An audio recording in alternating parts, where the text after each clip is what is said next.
Good morning, Vande Mataram. चलिए, हमने पिछले वीडियो में कुछ थोड़ा से बात किए थे, कुछ अपरमेय संख्याओं को सिद्ध करने के लिए तरीका बताया था जो एक ही टाइप से सिद्ध होंगे। अब हम बात कर रहे हैं 1C का। डॉक्टर मनोरे का बुक से मैं सवाल लग रहा हूँ, कक्षा 10 के लिए है। कक्षा 10 के लिए डॉक्टर मनोरे का बुक सवाल लग रहा हूँ। 1A 1B लग गया है। अब हम लगाएंगे 1C का 5 सवाल हल करेंगे इसमें से। तो 1C का हम लोग 5 सवाल हल करेंगे। देखिए, जो प्रश्नावली है, हम लोग प्रश्नावली पढ़ेंगे 1C, और इसमें हम लोग कितना क्वेश्चन सॉल्व करेंगे? 5। इसमें 5 सवाल हम लगाएंगे। चलिए, सवाल नंबर पहला देखते हैं क्या बोल रहा है। क्वेश्चन जो पहला है क्या बोल रहा है देखते हैं। कह रहा है कि सिद्ध कीजिए कि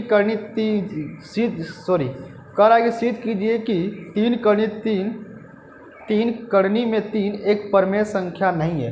अर्थात हमें यह सिद्ध करने के लिए कह रहा है कि सिद्ध कीजिए कि तीन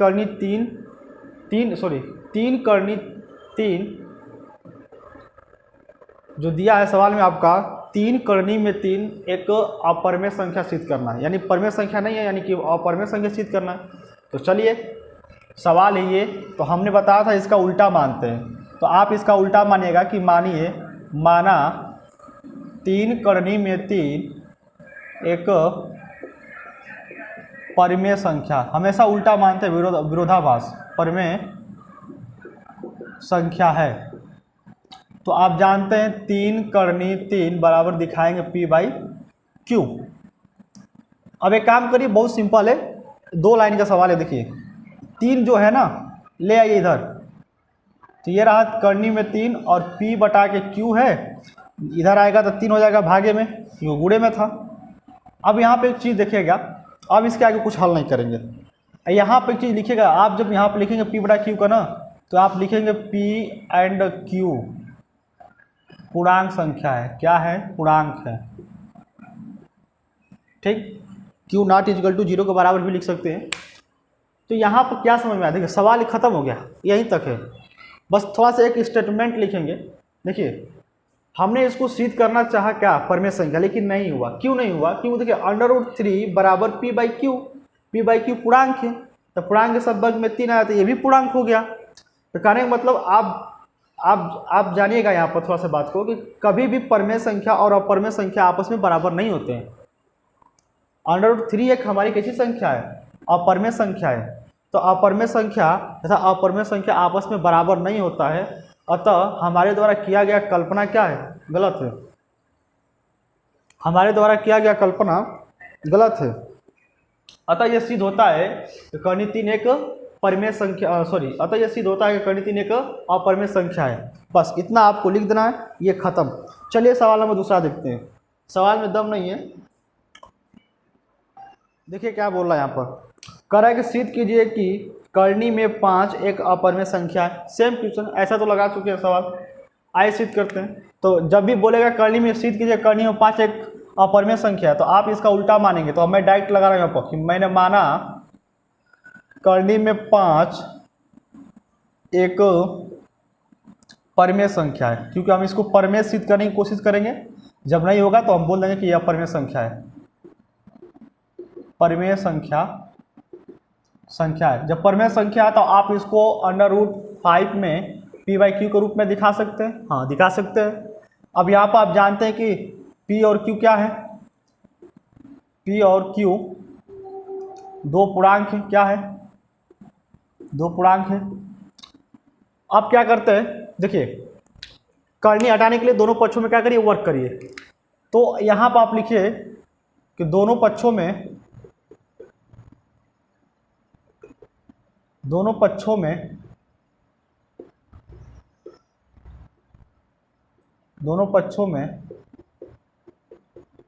वर्क करने पर, लिख लीजिएगा, वर्क करने पर।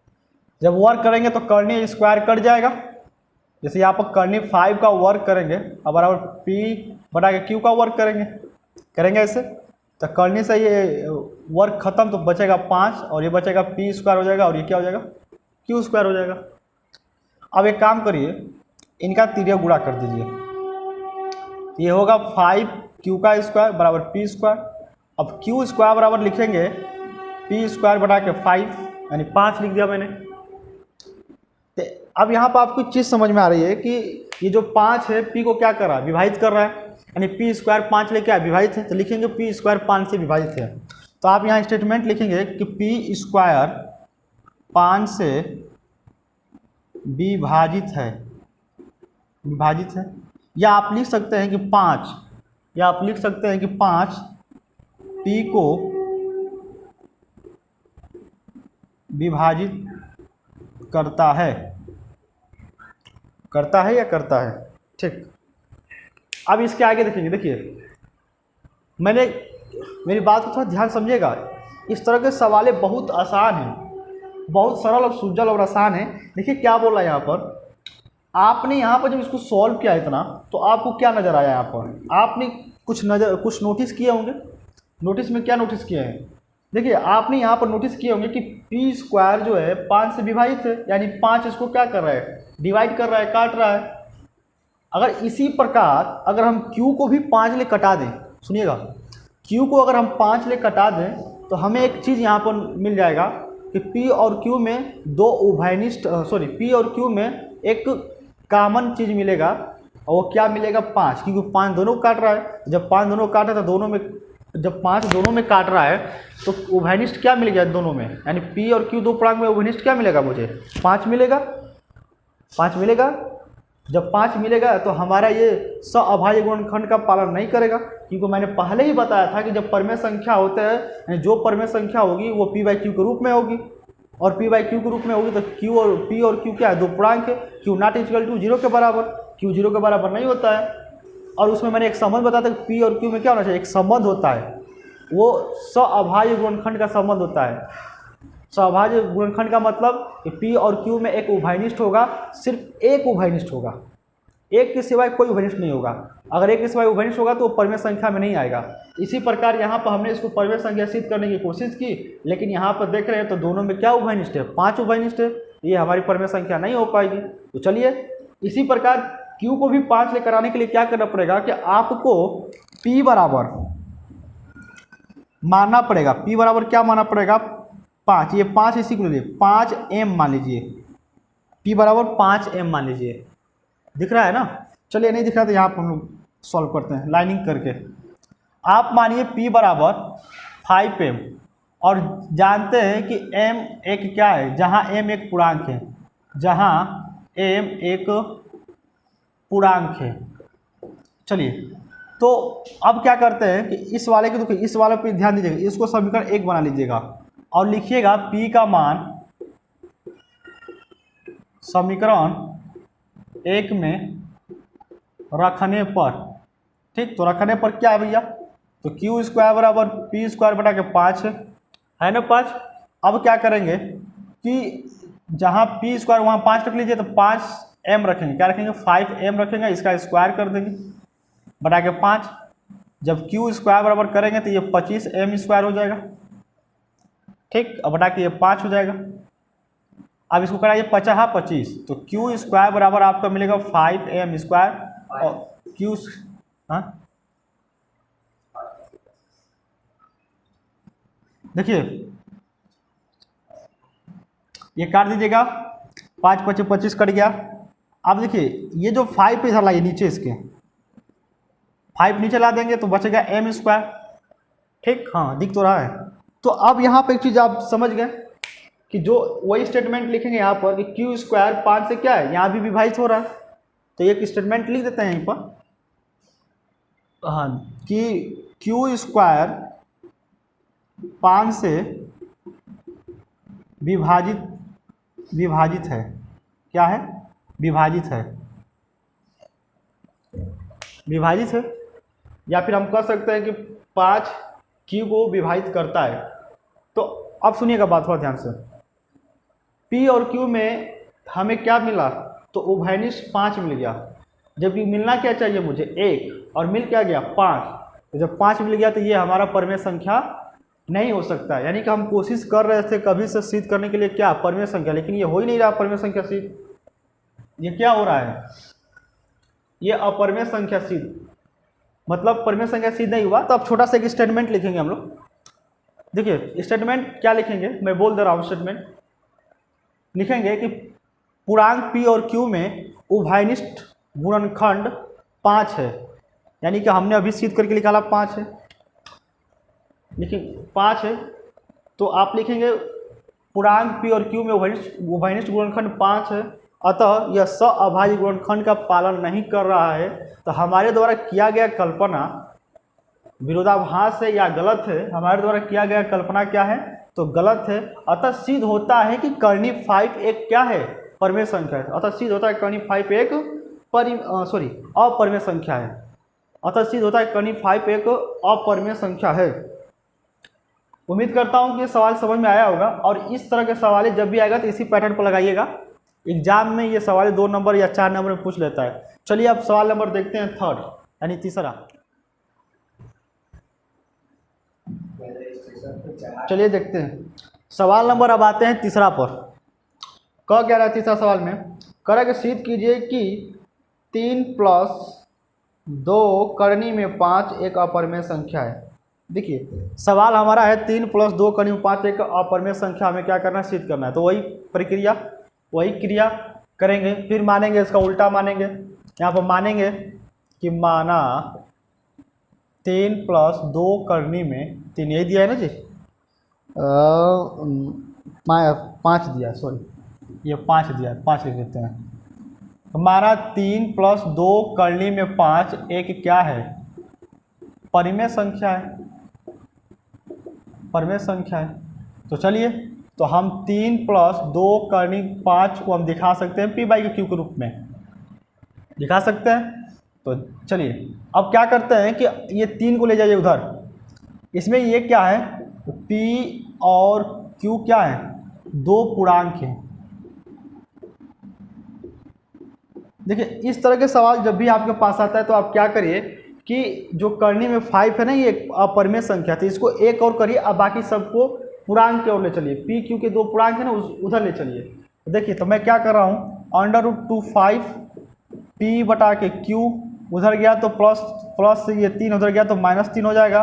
अब 2 करनी में 5 बराबर, इसका एलसीएम ले लेते हैं तो q आ जाएगा, q से कट गया तो p उतरेगा, ये q में एक बार में भाग जाएगा तो q आ जाएगा, और ये 3q हो जाएगा।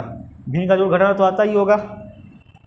अब देखिए अब ये 2 को भी हटाइए, क्योंकि अकेले हमें करनी में 5 को छोड़ना है, क्योंकि ये क्या है, अपरिमेय संख्या है। तो √5 बराबर p - 3q होगा, और ये गुणे में इधर आएगा तो भाग में 2q हो जाएगा। अब यहीं तक रुक जाएंगे।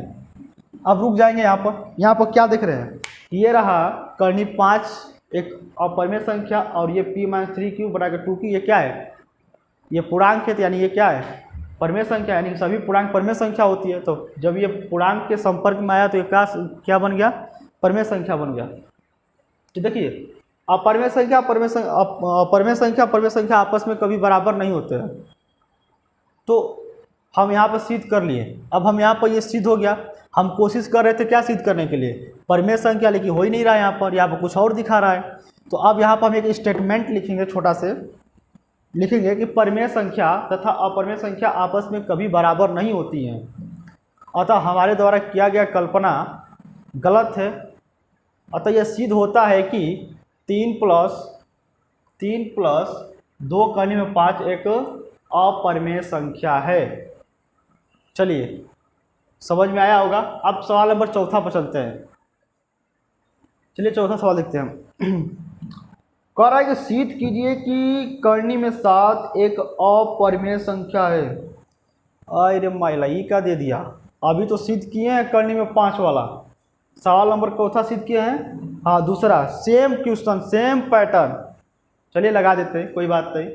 कह रहा है कि सिद्ध कीजिए करनी में 7 एक अपरिमेय संख्या है। तो वही स्टेप, इसका उल्टा मानेंगे कि माना करनी में 7 एक परिमेय संख्या है। भैया उल्टा मान लिए ना, परिमेय संख्या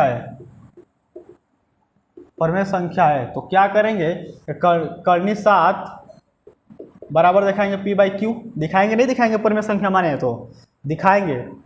अब देखिए आप यहाँ पर लिखेंगे P एंड Q क्या है, दो पूर्णांक है या पूर्णांक है, PQ पूर्णांक है यानी पूर्णांक संख्या है या पूर्णांक है। अब देखिए अब क्या करना है, बस करनी हटाने के लिए दोनों पक्षों में क्या करिए, वर्क करिए। तो लिखिएगा दोनों पक्षों में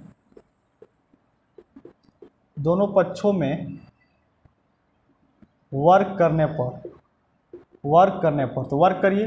जैसे ही वर्क करेंगे तो करनी से वर्क करके 7 आ जाएगा, ये P² आएगा बटा के क्या आएगा, ये Q² आएगा। तिर्यक गुणा कर दीजिए, ये होगा 7, तिर्यक गुणा करेंगे ये होगा 7Q² बराबर P²। अब Q² बराबर क्या करेंगे, 7 को इधर ले आइए तो ये आ जाएगा भागे में 7। यहाँ तक हो गया। यहाँ तक क्या समझ में आ रहा है, वही पैटर्न वही है अपना स्टेटमेंट।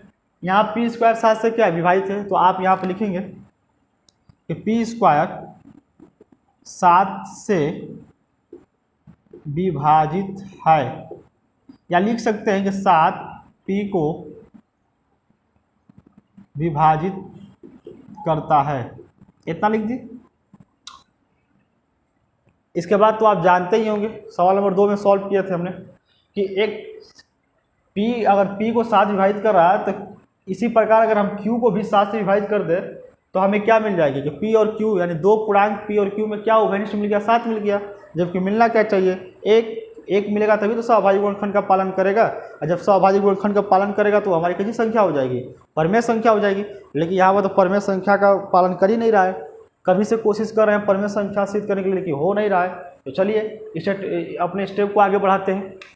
चलिए यहाँ पर देख लीजिए, अब मैं यहाँ पर लगा रहा हूँ। अब मैं क्या कर रहा हूँ कि P बराबर मान लूँगा 7m मान लेते हैं, जहाँ m एक क्या है तो पूर्णांक मान लेंगे, जहाँ m एक क्या है पूर्णांक है। तो चलिए अब इसको यहाँ पर ध्यान दीजिएगा, इसको समीकरण 1 मान लीजिएगा और यहाँ पर लिखिएगा P का मान समीकरण 1 में रखने पर, चलिए रखते हैं, तो क्या है Q² बराबर P² बटा के 7। तो Q² बराबर P का मान हमने 7m माना तो 7m का स्क्वायर कर देंगे बटा के 7 हो गया। तो Q² बराबर 7 से 49m² हो जाएगा, और Q² बराबर क्या होगा, ये बटा में 7 लिखेंगे हम लोग, बटा में 7 लिखेंगे तो Q² बराबर होगा 7 7 49, तो 7m का स्क्वायर हुआ। और यहाँ पर लिखेंगे m² बराबर, यानी इधर लिख लेंगे Q² जो है इसको नीचे ला लेंगे 7, क्योंकि ये गुणे में इधर आएगा तो भाग में हो जाएगा। तो यहाँ पर भी वही स्टेटमेंट लिखेंगे। आप अब क्या देख रहे हैं कि Q² जो है 7 से क्या है विभाजित है, लिख सकते हैं कि 7Q को विभाजित करता है, इतना लिख लिए, विभाजित करता है। अब देख लीजिए यहाँ पर, देखिए विभाजित करता है, तो हमारा सवाल खत्म हो गया। अब छोटा सा एक स्टेटमेंट लिखेंगे यहाँ पर। देखिए स्टेटमेंट में क्या लिखेंगे, स्टेटमेंट में हम लोग लिखने वाले हैं, सवाल नंबर कितना था, सवाल नंबर ये 7वां था, अरे चौथा था। देखिए ये परमेय संख्या कब होता, परमेय संख्या कब होता, जब इसमें उभयनिष्ठ जो है 1 आता, यानी पूर्णांक PQ में उभयनिष्ठ 1 आता, लेकिन इसमें क्या आ रहा है 7 आ रहा है, यानी सहभाजी गुणनखंड का पालन नहीं कर रहा है। अतः ये क्या है, हमें इसको, ये क्या हुआ, तो हम इसको सिद्ध कर रहे थे, यानी हम इसको सिद्ध कर रहे थे परमेय संख्या, लेकिन हुआ नहीं परमेय संख्या सिद्ध, क्योंकि परमेय संख्या का एक भी स्टेप पालन तो नहीं किया। तो ये हो गया क्या, अपरमेय संख्या हो गया। तो अब यहाँ पर हम एक स्टेटमेंट छोटी सी लिखेंगे। तो आप लोग लिखेंगे कि पूर्णांक P और Q में, लिखिएगा मैं बोल रहा हूँ, पूर्णांक P और Q में उभयनिष्ठ गुणनखंड 7 है, अतः यह सहअभाज्य गुणनखंड का पालन नहीं कर रहा है। अतः यह सिद्ध होता है कि करनी में 7 एक अपरमेय संख्या है, करनी में 7 एक अपरमेय संख्या है। उम्मीद करता हूँ समझ में आया होगा। चलिए अब आज का आखिरी सवाल, लास्ट सवाल देख लेते हैं, 5वां। देखिए आखिरी सवाल क्या है, 5वां सवाल, सवाल नंबर 5वां देख लेते हैं क्या है, पढ़ते हैं। कह रहा है कि यदि √2 यानी करनी में 2 एक परमेय संख्या नहीं है, चलिए नहीं है, मान लेते हैं अपरमेय संख्या है, तो यदि करनी में 2 एक परमेय संख्या नहीं है तो सिद्ध कीजिए कि